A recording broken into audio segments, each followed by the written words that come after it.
Cuando abrió los ojos, llorosos y ardientes, vio una imagen que hizo que pegase un salto hacia atrás y soltase lo que estaba agarrando. Se paró con torpeza y vio a una mujer pálida, fría, con los ojos sin brillo y grises. De su pecho se veía un grueso mango de un cuchillo incrustado. Tenía grandes manchas de color rojo en su camisa blanca, manchas que se extendían en forma de hilos hacia diversas partes del torso y terminaban en un gran charco de sangre oscura. Santiago ahogó un gemido. Se llevó las manos a la boca y observó. No podía creer lo que veía, no podía creer lo que hizo. De repente, sintió unos agudos retortijones en su estómago, unos tan fuertes que hizo que cayera de rodillas al suelo y vomitara. El líquido subió desde su laringe y garganta y fue depositado en el piso. El sabor era ácido, ardiente y con un gusto a cerveza concentrado. Soltó un par de toses y se levantó con torpeza. Temblaba de pies a cabeza y la garganta le sabía a alcohol, uno que quemaba. Miró aquel desperdicio, era de color amarillo casi dorado, con espuma blanca que burbujeaba. Intentó acomodar sus recuerdos difusos, borrosos como intentar ver a través de una neblina imaginaria. Uno pasó por su cabeza, uno que hizo que palideciera y se quedara rígido. Se dio la vuelta desesperado y observó lo que había detrás suyo. Un perro, uno pequeño de color marrón oscuro, yacía inmóvil a un lado de la pared. Rayo. Gritó. Corrió hacia él, le dio un puntapié a una lata de cerveza, y se arrodilló frente al animal. Lo tomó entre sus brazos y lo alzó. La cabeza y el cuello colgaban de forma ladeada, se movían de un lado al otro. Aquel perro, un ovejero pequeño de 4 meses, tenía el cuello dislocado. La baba emergía de su mandíbula. Santiago murmuró una maldición. Sus ojos se cristalizaron y su mirada se desenfocó. No, no, por favor. Murmuró mientras sollozaba. Perdón, Rayo. Perdón. Acurrucó a la mascota en su pecho. Lo abrazó con fuerza y siguió con su llanto. Se lamentó muchísimas veces.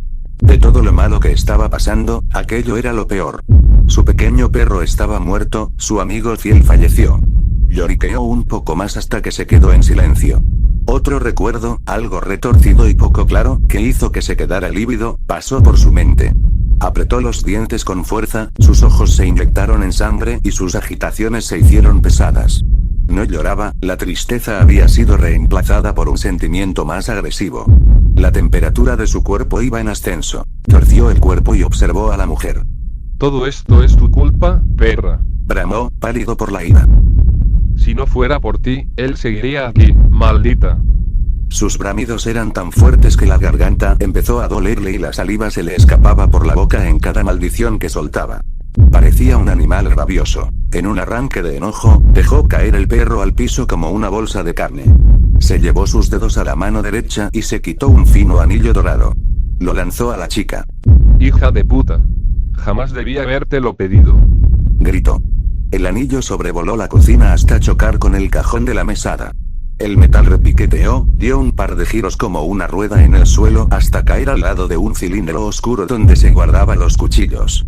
Una de las hendiduras de este estaba vacía. Se centró de nuevo en el perro. Volvió a tenerlo en sus brazos y lloró de nuevo.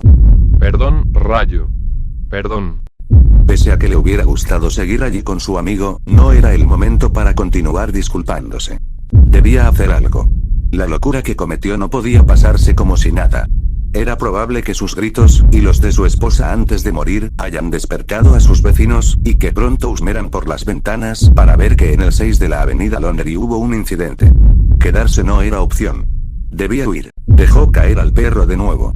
La cabeza de este se precipitó e hizo un ruido seco. Corrió de la cocina hasta toparse en el comedor y luego doblar en la sala y encontrarse en el vestíbulo. Vio dos cosas. La puerta principal, donde a un lado había una mesita de luz con un cuenco de vidrio, y la segunda eran unas escaleras al lado. Tomó el camino de las escaleras. Subió los peldaños con rapidez hasta llegar a un pasillo y luego seguir para terminar entrando a una puerta que era su habitación. Dentro, avistó la cama doble, la mesita de luz al lado y el placar enorme. Un poco más a la izquierda, una ventana que daba vista a la calle. Se tomó la cabeza unos segundos y trató de pensar en dónde podría estar el dinero, un fajo que su mujer le había dicho que guardaba en caso de emergencia, uno que tenía una cantidad exorbitante, más de lo que Santiago llevaba en su billetera. Se dio varias cachetadas para concentrarse. La cabeza le daba vueltas. Caminó a grandes zancadas hasta el armario y lo abrió. Sacó todo de allí. Remeras, cajas de zapatos, camperas, pantalones, un bolso grande, abrió las cajas de los zapatos y no halló nada.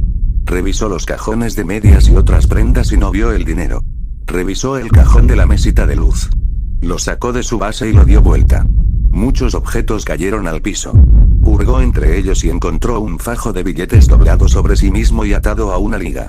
Eran billetes de $100. Se guardó la plata en el bolsillo. Con cautela, pegado a la pared, se acercó hasta la ventana. Asomó la cabeza y observó el exterior. Vio las calles oscuras, poco iluminadas por las luces anaranjadas de las farolas. La oscuridad y el silencio dominaban, al parecer nadie se había despertado todavía. Vio su coche estacionado afuera. Otra vez se acercó al ropero. De entre las cosas que había sacado, tomó el bolso. Este era grande, con forma de cilindro y unas cuerdas de tela para poder agarrarlo. Metió bollos de ropa suya en él y un par de zapatos junto con muchas medias. Una vez listo, salió. Regresó al vestíbulo con el bolso colgado en el hombro. Se acercó a la mesita con el cuenco de vidrio. Dentro de este se encontraba un juego de llaves, varias, pero Santiago se centró solo en dos.